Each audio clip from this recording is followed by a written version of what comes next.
Charlie May 201801172103442Z 201801172103442Z. The gravest threat to a rating-thirsty creature such as President Donald Trump is the nightmare scenario of not being on everyone's mind all the time, while the president remains the hottest topic in so many newsfeeds and the specter looming over so many. Recent data shows that the hype around him has begun to die down over the past year.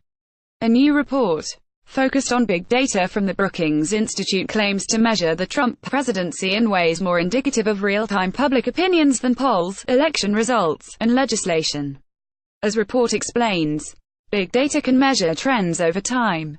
Their longitudinal component sheds light on what is happening to contemporary figures and how that shifts at various points. Instead, analysts use Google search trends to provide a valuable perspective on political developments.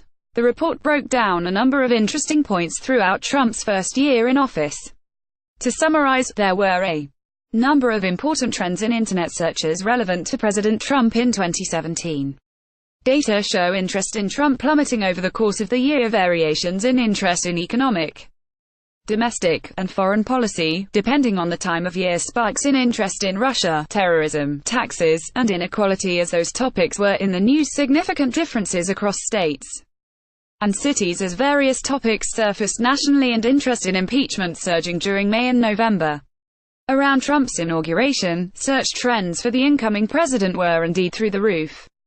Throughout the first 10 weeks of his presidency, however, search trends dropped to 20% of the initial level, the report claims.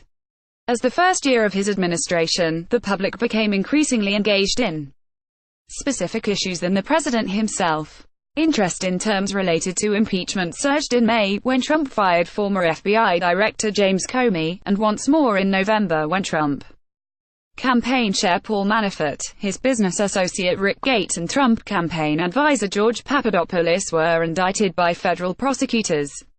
Similarly, interest in healthcare spiked during the summer at the height of the congressional debate over the botched appeal of the Affordable Care Act, aka Obamacare. There are certain variables worth keeping in mind here. There are limits to using internet search trends. Searches are highly aggregated, and it is not possible to break down the overall numbers by age, gender, race, or other important demographic categories, Brookings explains. Searches also measure interest in a topic, but not the direction of sentiment. That is to say, this study can detect a general rise or fall of interest in Trump, but not who is or is not paying attention to him and how they feel about the man or his presidency. That said, the so-called big data does show that the public is overall increasingly less interested in Trump the man, and more interested in how he's affecting the country, and how quickly held apart the White House for good. More in